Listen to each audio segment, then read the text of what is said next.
Fala, meus queridos, tudo bom com vocês? Espero que estejam maravilhosamente bem, porque eu tô ótimo. Vamos aqui para mais uma aula de história com o professor Pedro. Eu e minha querida turma do 7º ano. Vamos aqui, dar continuidade ao nosso conteúdo, né? Em termos de assunto, mas em termos de capítulo, vamos agora iniciar um novo. Estamos falando do capítulo 15, né?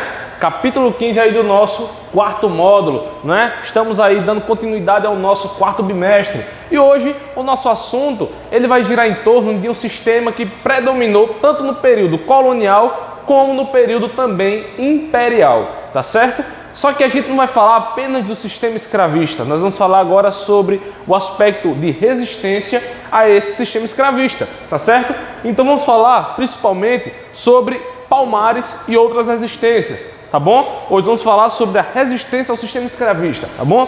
E o nosso foco vai estar no maior quilombo da América Latina e, por que não dizer, no maior quilombo do mundo, não é? Que é o quilombo dos Palmares, que inclusive parte dele, não é? Sempre esteve no território onde hoje compreendemos como o estado de Alagoas. Né? Tanto é que a Serra da Barriga, capital do quilombo dos Palmares, está localizada ali, em União dos Palmares, ali na zona da mata de Alagoas. E por que é importante a gente entender isso? A gente está entendendo basicamente a história do nosso povo, dos nossos antepassados. Tanto é que todo ano, principalmente em novembro, a consciência negra ela é revisitada, ela é relembrada, ela é trabalhada. O 20 de novembro simboliza o quê?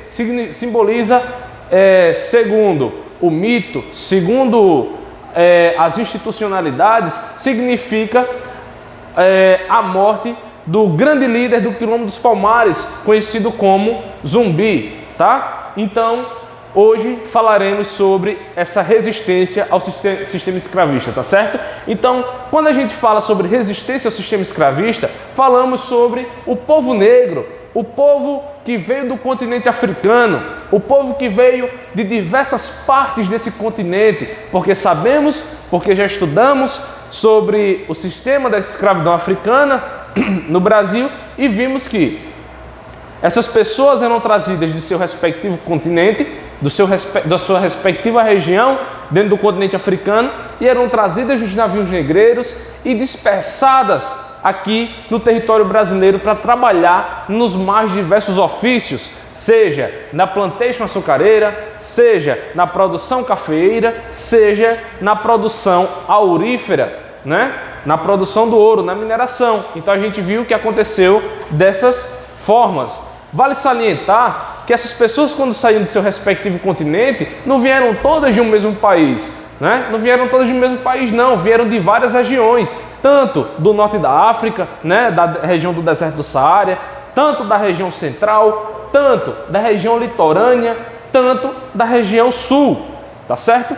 Então, essas pessoas eram trazidas para o Brasil, no navio negreiro, cada uma falando um idioma diferente, com a religião com aspecto diferente, com outros aspectos culturais diferentes e acabavam se misturando aqui no Brasil e iam trabalhar, eram obrigados a trabalhar. Então essas pessoas, quando foram trazidas para cá, elas foram trazidas porque não eram consideradas pessoas, seres humanos tão evoluídos quanto os europeus. Eles utilizavam essa justificativa também como missão civilizadora e outros aspectos que a gente já estudou no início do capítulo, né?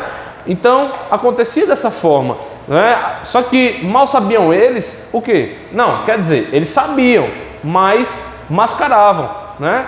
Que os africanos tinham suas culturas próprias, religiões próprias e autoestimas próprias, porque essas grandes sociedades tinham o quê? Consolidados dentro do continente africano, vários gigantescos impérios. Tanto é que se vocês pesquisarem aí no Google, por exemplo, sobre o Reino do Mali, o Reino do Congo, né?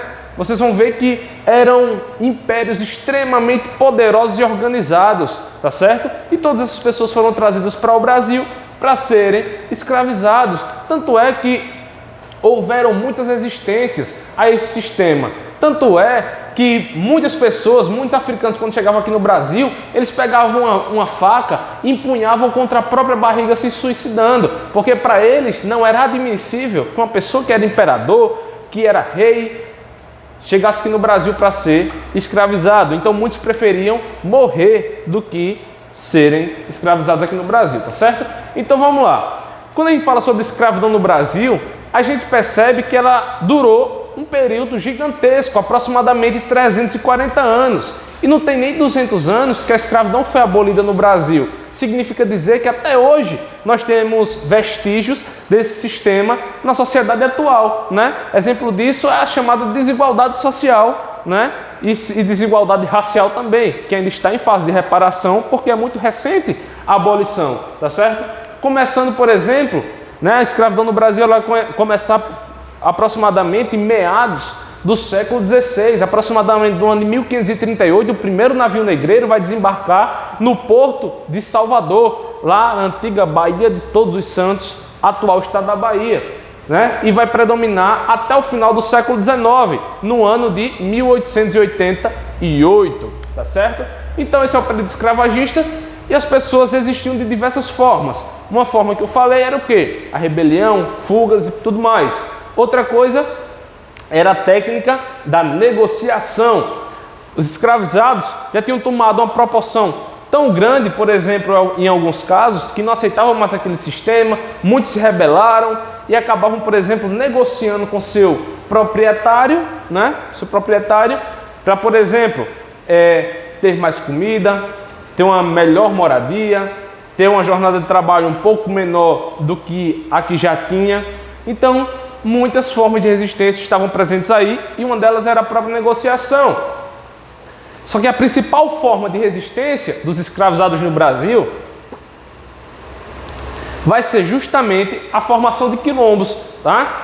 E pessoal, quando a gente fala sobre formação de quilombos, a gente não está falando de poucos quilombos, nós estamos falando de milhares de quilombos em todo o território brasileiro. Tanto é que as comunidades quilombolas hoje, certificadas pela Fundação Cultural Palmares, né, vão ser 3.000 e tantas comunidades quilombolas certificadas hoje em dia. Em Alagoas, por exemplo, as comunidades remanescentes de quilombo têm aproximadamente 69, sendo que 2 delas estão aqui em Arapiraca, em Igaci tem uma, Palmeira dos Índios tem uma, né? Pão de Açúcar tem 4, Taquarana tem 4 e por aí vai, tá certo? Então, percebe-se que a resistência não foi pouca, tá bom? Então, outro aspecto é a chamada resistência cultural, que é o quê? A preservação de elementos culturais trazidos da África, né? As pessoas, quando vinham da África, elas traziam tanto a sua religiosidade, seu modo de produzir a terra, né?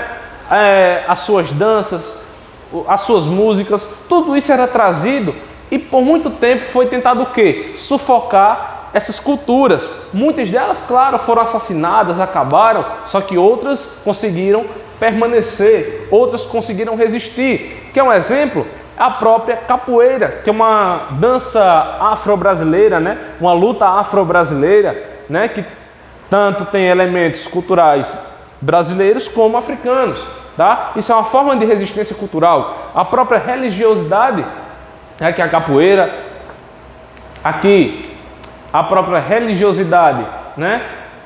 Através do culto às divindades de matriz africana, né? Principalmente, sobretudo, a religião do candomblé e da umbanda, né? Tudo isso é uma forma de resistência. E outra coisa é a formação dos quilombos, né? Que é a comunidade mucambeira. A comunidade mucambeira, pessoal, vai ser o principal mecanismo de resistência por agrupar os africanos refugiados do sistema escravista, tá? Então a gente tem aqui, por exemplo, o maior quilombo do mundo, que vai estar aqui bem pertinho de nós, tá certo? Então aqui a gente tem o chamado Quilombo dos Palmares. A gente comete um erro muito grande de pensar que o Quilombo dos Palmares se resume à Serra da Barriga. Todo ano fazem excursão, eu mesmo vou todos os anos visitar a Serra da Barriga, o Parque Memorial do Quilombo dos Palmares. Só que a gente comete o erro, né, de pensar que só aquilo se resume ao Quilombo dos Palmares, né? A gente chega lá, a gente fica encantado, de acordo com a diversidade que tem, da beleza que é, só que ali, o quê? A Serra da Barriga era apenas a capital do Quilombo dos Palmares, tá? Então vamos prestar atenção na seguinte proporção. O quilombo em si, ele pegava parte do interior de Alagoas, né? tanto da metade do estado de Alagoas até o seu final e até grande parte do território de Pernambuco. E ele se dividia em vários sub-reinos, vamos assim dizer, várias federações independentes, tá? Tinha, como é que eu posso dizer, o reino conhecido como Sítio Macaco, tinha Andalactute, tinha Dambraganga, Ozenga, tudo isso era o quê? Povoados, subdivisões do Quilombo dos Palmares.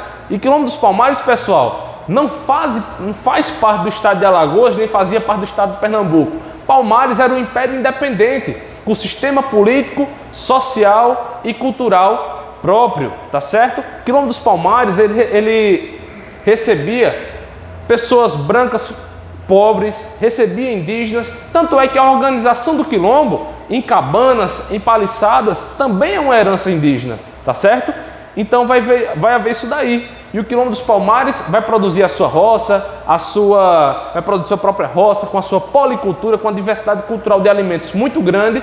Tanto é que ele vai tomar tantas proporções que ele vai negociar com comunidades vizinhas, produtos, armas e por aí vai, tá certo? Só que Palmares, ele vai crescer muito.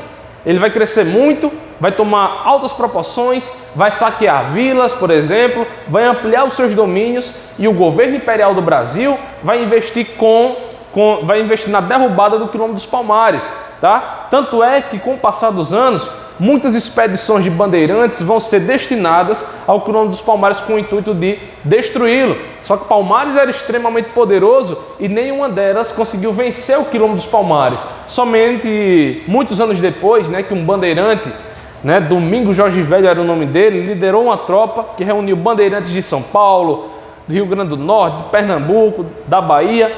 Todo esse exército se juntou para derrubar o Quilombo dos Palmares e acabou colocando fim nesse quilombo, tá certo? Mas a vida do quilombo a gente já viu como era mais ou menos, E outra coisa que a gente deve analisar, que essa sociedade, pelo que percebemos, foi uma rica e complexa sociedade, Que ela foi influenciada por diversos povos africanos, Então o quê? Lá dentro existia diversidade.